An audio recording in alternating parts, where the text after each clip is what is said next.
Yes, toujours Gilmas.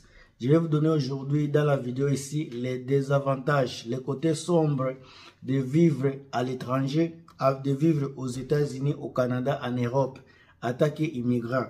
Alors, d'abord, quand vous quittez le pays, vous avez les avantages de vous connaître mieux, de vous connaître personnellement et de connaître le monde, d'avoir de l'expérience, d'explorer le monde, la nature, ce que la vie vous donne. Vous avez la chance d'expérimenter votre vraie vie à l'extérieur de votre zone de confort. Donc, il y a beaucoup également des choses à découvrir, à attaquer un humain vivant à l'étranger.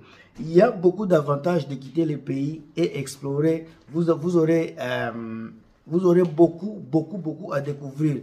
Par exemple, si vous viviez en Afrique toute votre vie, partir par exemple en Australie, vous allez découvrir beaucoup de choses que vous ne connaissiez pas. Vous allez voir les kangourous par exemple que vous n'aviez pas la chance de voir en Afrique.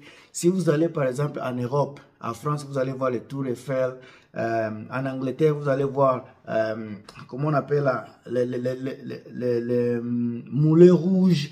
Toutes ces choses que vous ne connaissez pas, par exemple en Afrique, vous allez les savoir connaître là-bas. Et puis vous allez vous baigner dans un autre monde, dans une autre culture, une autre tradition. Vous allez voir toutes sortes de cultures à travers le monde.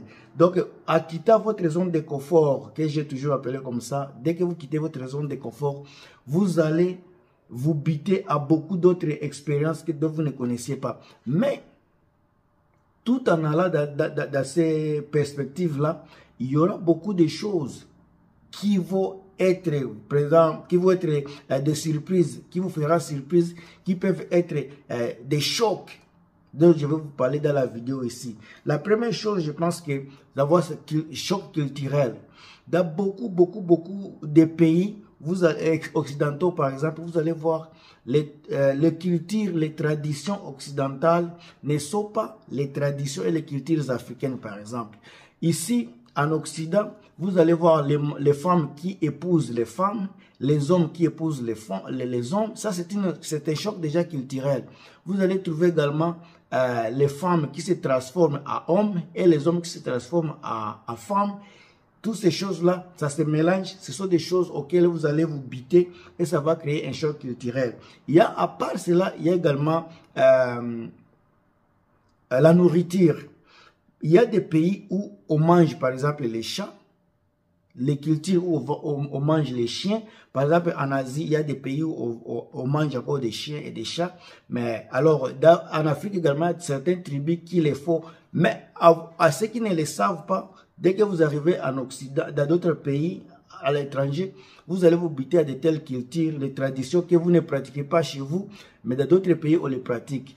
Également, il y aura un côté positif où vous allez explorer la nourriture, par exemple, japonaise, la cuisine vietnamienne, la cuisine coréenne, européenne, canadienne, jamaïcaine. Toutes ces cultures-là, toutes ces sortes de nourriture que vous allez goûter dans la vie, ça va vous donner l'ambition, l'envie de voir, de connaître la diversité et être capable d'accepter l'autre personne.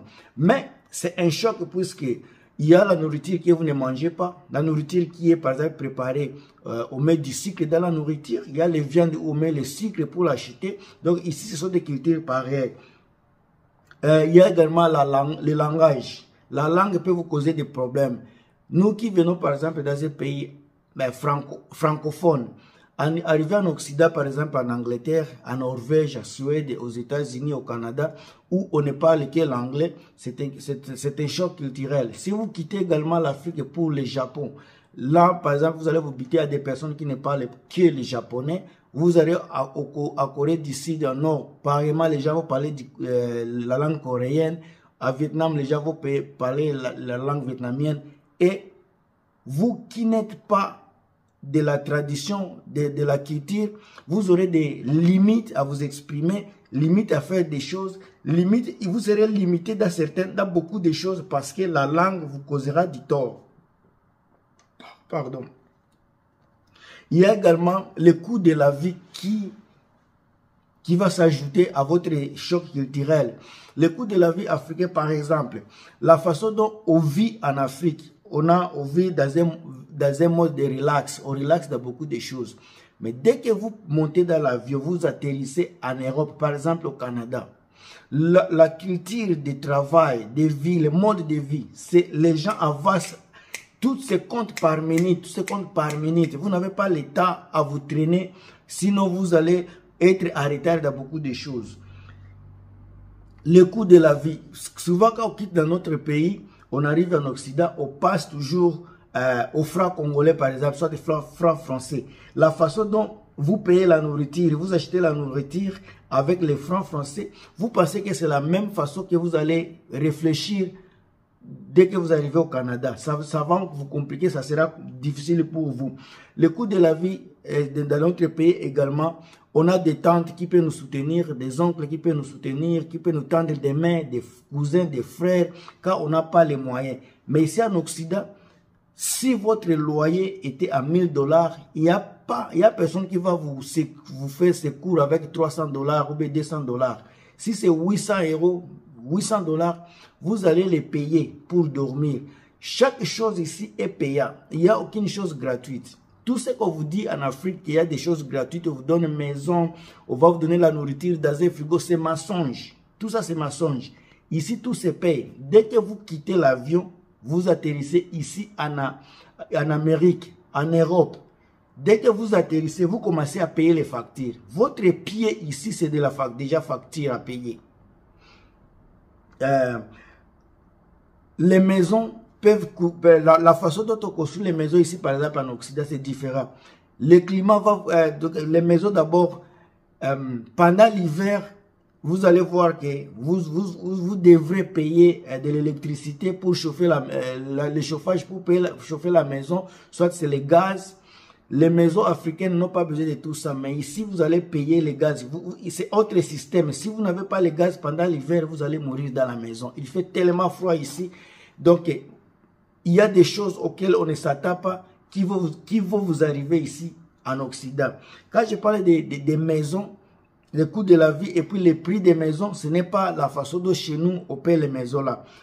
Dès que vous arrivez, vous allez payer. Ce n'est pas parce que vous avez payé la garantie de 6 mois et que vous allez consommer d'abord les 6 mois et puis vous allez commencer à payer mensuellement. Non. Ici, vous payez, par exemple au Canada, vous payez, si les loyers mensuels c'est 1000 $, on va vous demander un dépôt garanti de 500 $. Et puis ça va rester là-bas. Bien que vous payez les 500 $, vous allez commencer à payer les mêmes mois. Vous payez les premiers de tous les mois, soit les 15, ça dépend du jour où vous commencez. Mais en tout cas, chaque date que vous avez commencé les loyers, c'est la date là que vous allez commencer à payer les mois. Maintenant, le jour où vous finissez, vous allez déménager pour aller quelque part. Les 500 $ que vous avez mis comme caution, c'est l'argent qu'on soutire tout ce dont vous aviez abîmé dans la maison, comme les dommages de la maison. Si il y avait des scratchs, vous avez enlevé de la peinture, si la fondation est abîmée, on va calculer les dépenses qui vont coûter les choses que vous aviez abîmées dans la maison et puis on va vous donner les restes. Si par exemple vous étiez là pendant 4 mois et que vous n'aviez rien abîmé dans la maison, on vous retourne toute votre caution. Ça, c'est autre chose que vous devez connaître. Alors, vous allez vous trouver également quand vous arrivez ici, l'atmosphère que vous respirez n'est pas l'atmosphère que vous respiriez avant. Il y a souvent des gens qui viennent ici, ils trouvent déjà des malaises, des petites fièvres parce qu'il y a changement de climat. Ça va arriver, ça arrive à beaucoup de personnes. Ça dépend de votre système de santé, immune système que vous avez. Si c'est dire, vous allez résister. Si ce n'est pas dire, vous allez tomber peut-être malade pendant 1-2 semaines pour vous habituer au système du climat ici.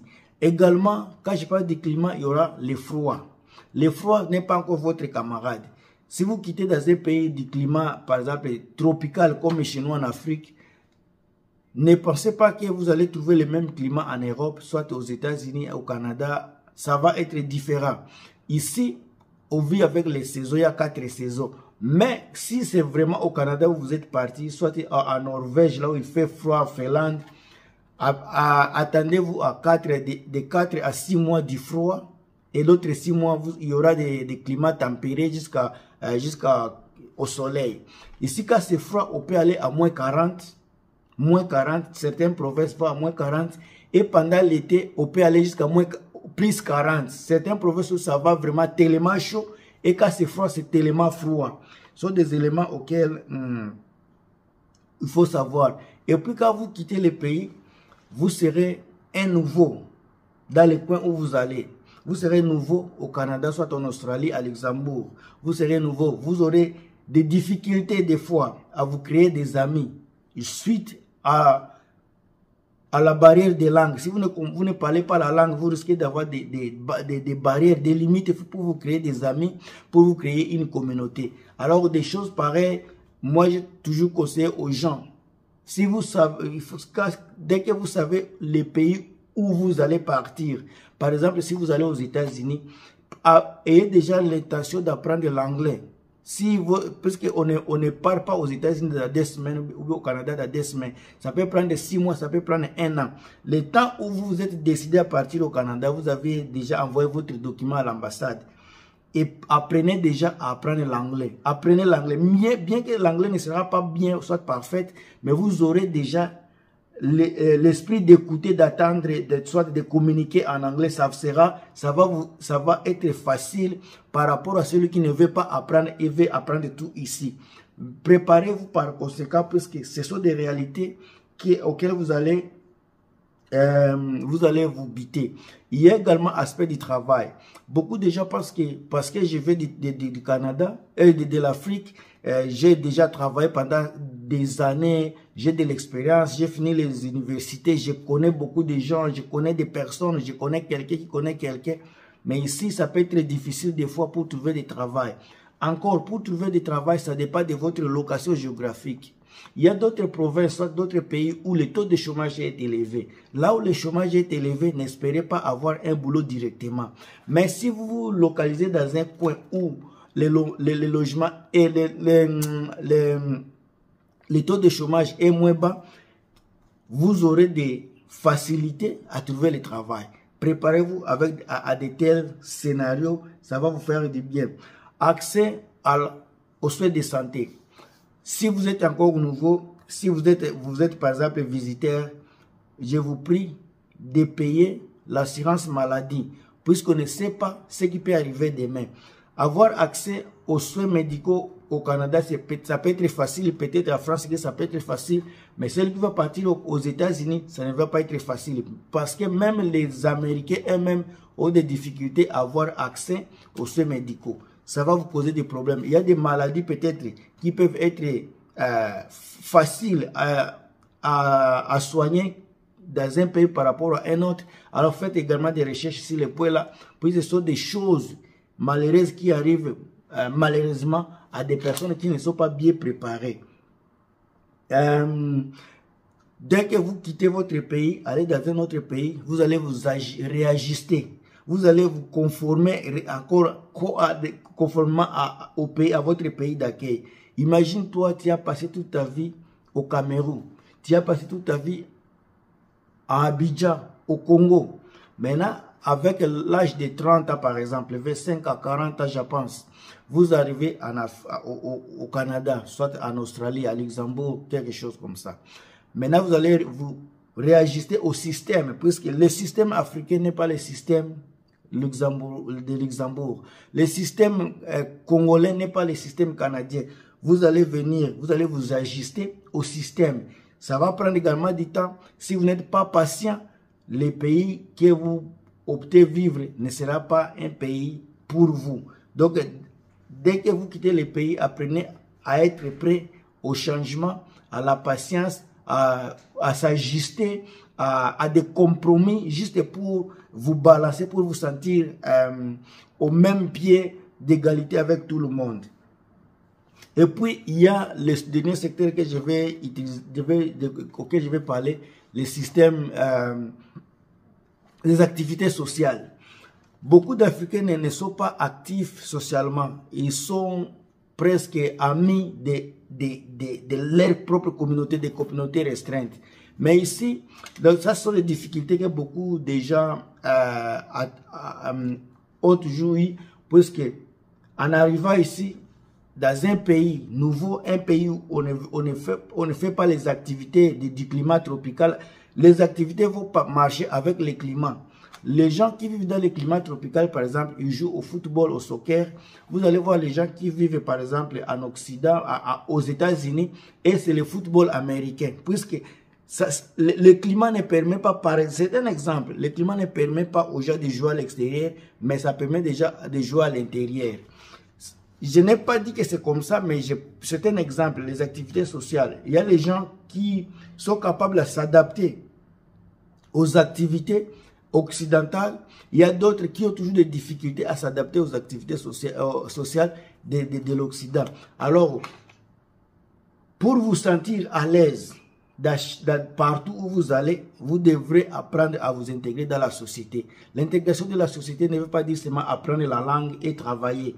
Il y a des activités sociales auxquelles vous devez participer qui vont vous permettre à connaître le monde, à bien comprendre la société, à bien comprendre la population, comment la population fonctionne, à bien comprendre comment les systèmes judiciaires, les systèmes sociaux marchent. Donc, vous devez apprendre à vivre avec d'autres personnes, à vous ajuster au système, au nouveau système. Ça vous fera du bien. La vidéo ici, elle est longue peut-être pour certaines personnes, courte pour d'autres. Si vous m'avez suivi jusqu'à la fin, je suis vraiment fier de vous. Merci. Merci encore pour votre patience. Prenez du temps pendant les 16 minutes de votre vie juste pour m'écouter.